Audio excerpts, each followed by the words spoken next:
What if I told you that you have an eye that does not see the world, but sees through it? An eye that never blinks, never sleeps, yet has been closed for most of your life. Throughout history, mystics, sages, and initiates have whispered of this mysterious organ. Not one of flesh and blood, but of light and perception. They called it the third eye. A portal not just to higher knowledge, but to another level of reality entirely. But what is the third eye really? Is it just a symbol? A gland buried in your brain? A spiritual metaphor? Or is it something far more profound, something that, once awakened, changes everything? In ancient temples carved into the sands of Egypt, in Himalayan caves where monks sat in silence for decades, in the sacred geometry of the East and the hidden alchemical writings of the West, the third eye is a constant. Always hidden in plain sight, veiled in metaphor, encoded in art, myth, and sacred texts. Why? Because its truth is not meant for the many, but for the ready. This video is not about surface-level interpretations or vague spiritual clichés. It is a journey into the real meaning of the third eye, a concept so powerful that even today, its full implications are rarely understood. We will explore its roots in ancient traditions, decode its purpose in esoteric philosophy, and reveal the inner mechanics of how this center of perception actually works. You will learn why the pineal gland has been called the seat of the soul, how the third eye connects to higher dimensions of consciousness, and, most importantly, how you can begin to awaken it within yourself. But be warned, true vision doesn't just show you beauty, it reveals the truth. And the truth, as they say, is rarely comfortable. If you're ready to go beyond illusion, to open the eye that sees beyond appearances, then stay with me. The veil is about to lift. Long before neuroscience identified the pineal gland, long before modern spiritual movements adopted the phrase, third eye, ancient civilizations were already speaking, often in guarded language, about a hidden organ of perception. Not one of the body, but of the soul. The earliest known references to the third eye appear in the Upanishads, the ancient Vedic texts of India, which describe a divine eye or ajna chakra, a gateway to inner realms and spaces of higher consciousness. In Sanskrit, ajna means command or perception, and this center was believed to govern not only intuition and insight, but also one's ability to receive divine instruction. In Tibetan Buddhism, we find references to the eye of wisdom, cultivated through years of meditative discipline. The Tibetan Book of the Dead describes inner visions that occur at the moment of death, visions which the awakened eye can navigate, while the unawakened fall into confusion and fear. But this isn't an exclusively Eastern idea. In ancient Egypt, the eye of Horus served not just as a protective symbol, but as a powerful esoteric diagram. Each part of the stylized eye represented one of the human senses, with the whole symbolizing a fully awakened perception. Interestingly, when mapped against the human brain, the eye of Horus aligns eerily with the anatomical structure of the pineal gland.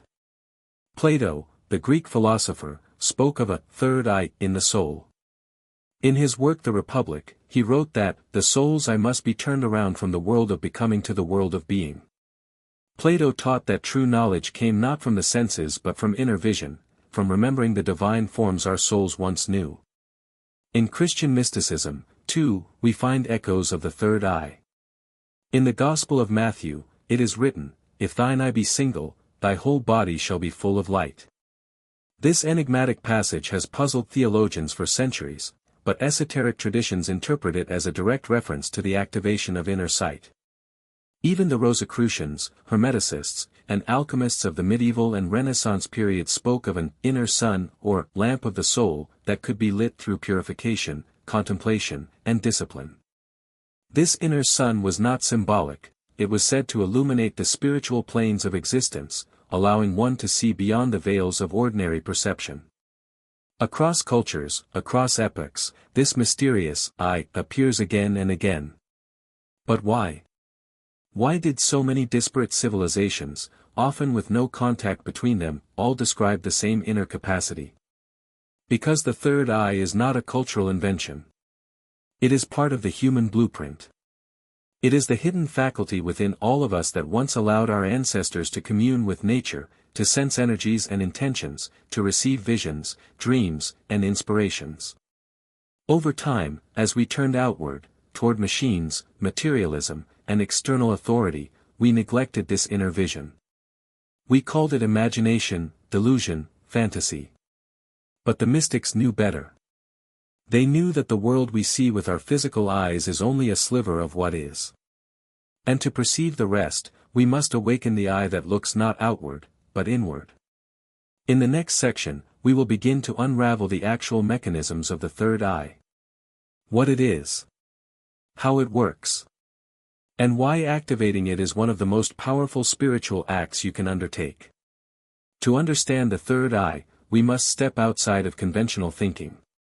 It is not simply a spot on the forehead, nor merely the pineal gland nestled deep in the brain, though both are keys to its mystery. The third eye is best thought of as a consciousness interface, a subtle organ that allows the soul to perceive dimensions beyond the physical. Let's begin with the symbolic anatomy. In most esoteric traditions, the third eye is associated with the Ajna chakra, located between the eyebrows, slightly above the bridge of the nose.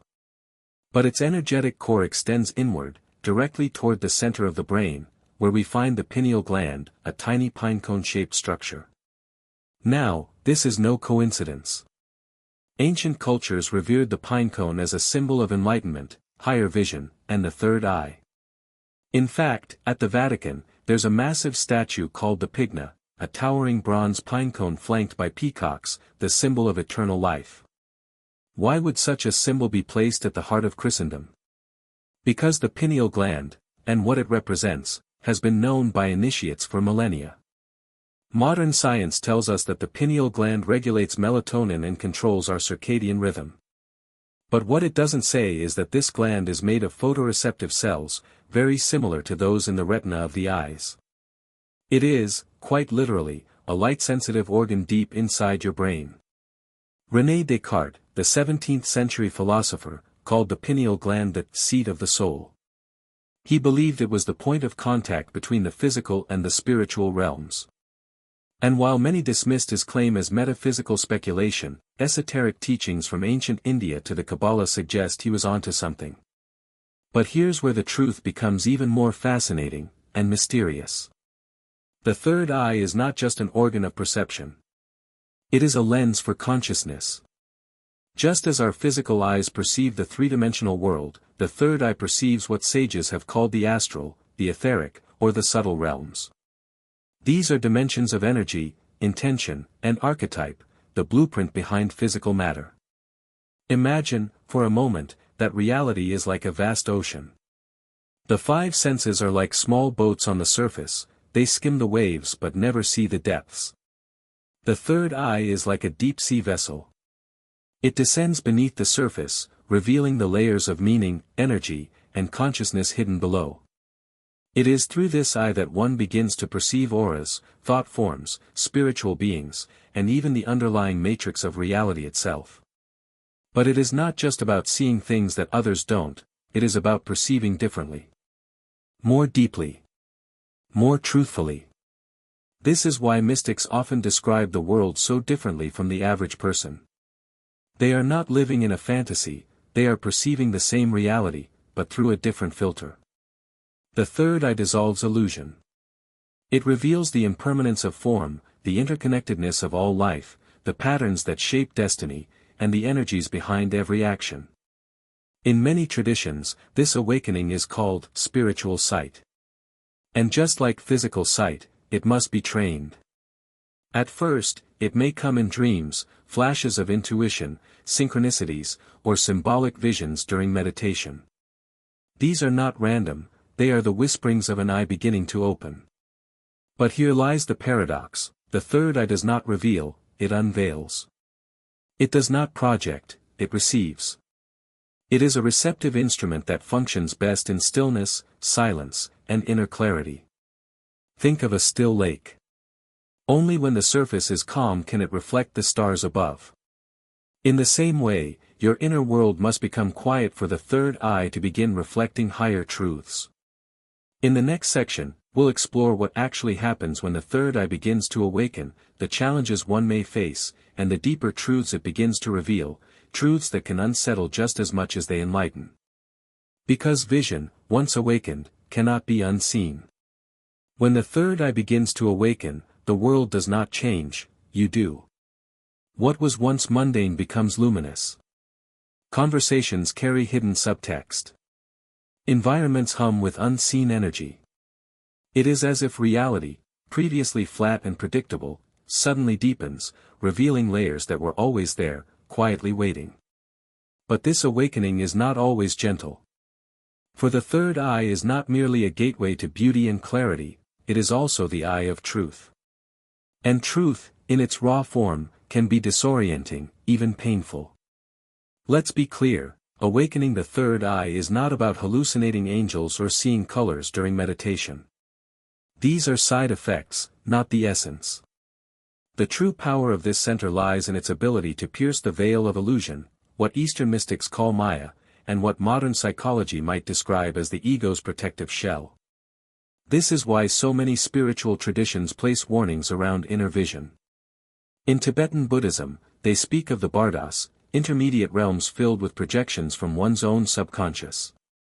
The third eye, when activated prematurely or without preparation, can turn the mind into a hall of mirrors. One must cultivate purity, discernment, and humility, or risk mistaking illusions for insights. You begin to perceive energy, yes. But not all energy is benevolent.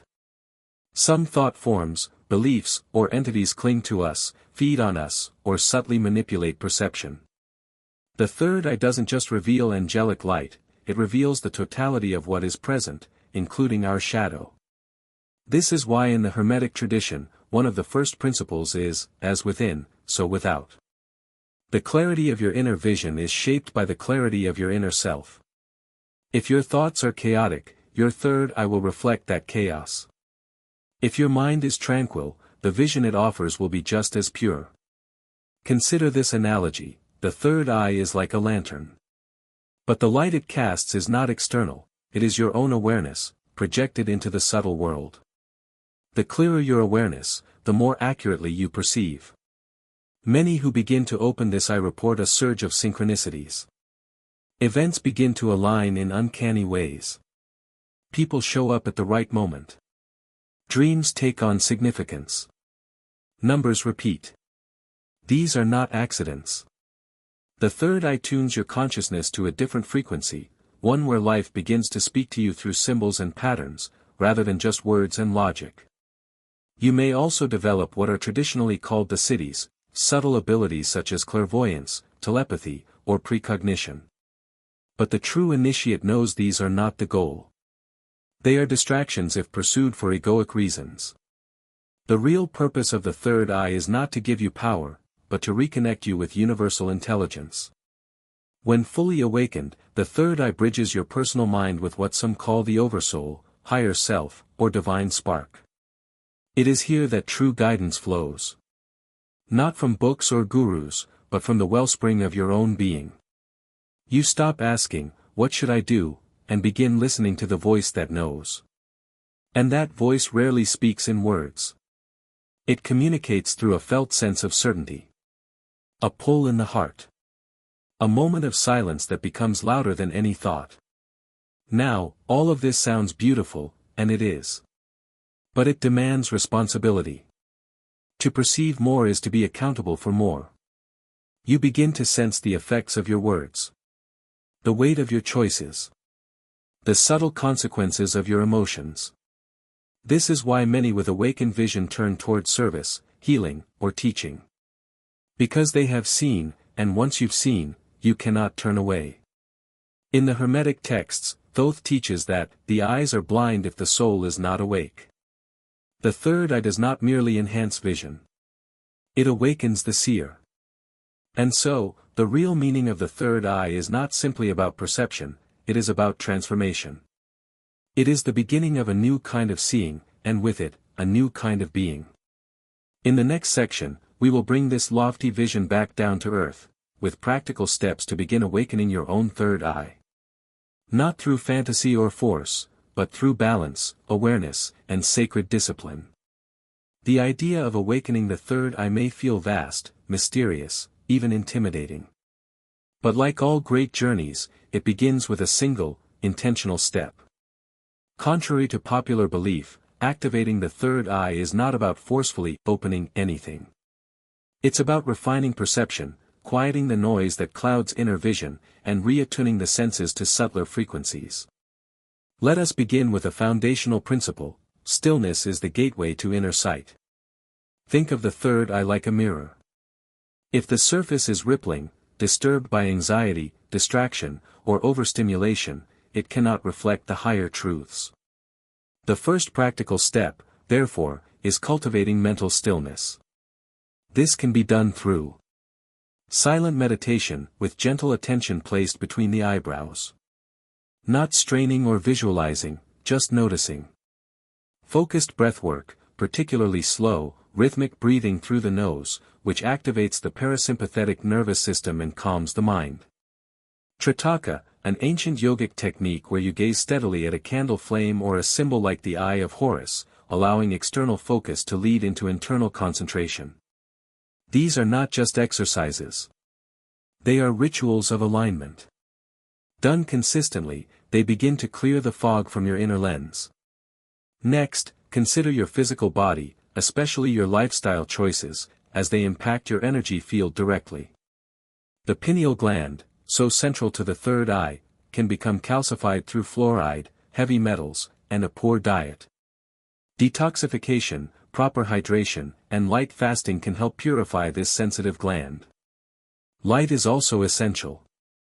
The pineal responds to natural light cycles, and spending more time in natural sunlight, especially early morning light, can help reset your inner rhythms. At night, reduce exposure to artificial light and digital screens. Remember, to see within, one must dim the outer lights. But just as important as purification is intention. Each day, take a moment to ask your higher self a question in silence. Then listen, not with expectation, but with openness. This develops the receptive quality necessary for the third eye to become active. Insight will often arrive not in the moment, but through dreams, sudden clarity, or synchronistic events. Keeping a dream journal is another powerful practice. The third eye is active during sleep, especially in the theta and delta brainwave states. Dreams contain messages from the deeper self, and recording them sharpens your inner listening. You may also experiment with sound frequencies, such as binaural beats tuned to 936 Hz, said to resonate with the third eye center. Or chant sacred syllables like Om, which vibrate the skull and activate resonance in the pineal region. Here's a powerful daily practice you can begin today. The 5-minute third eye alignment. Sit comfortably in silence. Breathe deeply, in and out through the nose, for 1 minute. Gently bring your attention to the point between your eyebrows. Don't strain, just be aware. Silently repeat the phrase, "Reveal what I am ready to see." Sit in stillness and observe, without judgment. End with gratitude, anchoring the energy. Practice this for 21 days. Subtle shifts will begin to unfold. Your intuition will sharpen. You'll sense truth behind words. Symbols will speak louder than facts. You'll feel guided, even when you can't explain why. But be patient. The third eye does not respond to force, it responds to fidelity. The more devoted you are to inner clarity, the more your vision will unfold. And remember, awakening your inner eye is not an escape from life, it's a return to it, with new perception. You're not leaving the world behind, you're learning to see it as it truly is. In the final section, we'll reflect on what this awakening means, not just as a personal transformation, but as part of a larger spiritual evolution. The journey of awakening the third eye is not merely about gaining mystical insight, it is about remembering. Remembering that you are more than a body. More than thoughts. More than identity. You are awareness itself, peering through layers of reality, each one more subtle than the last, seeking truth in a world of shifting illusions. The third eye is not a destination. It is a doorway. And once you step through, the world will never look the same again. You begin to see the patterns that shape your life. The energetic threads that bind your choices. The silent wisdom that was always whispering beneath the noise. You begin to live not from reaction, but from vision. And that is the real meaning of the third eye. Not to float away into abstract realms, but to return, grounded and awake, able to see the sacred in the ordinary, the infinite within the moment.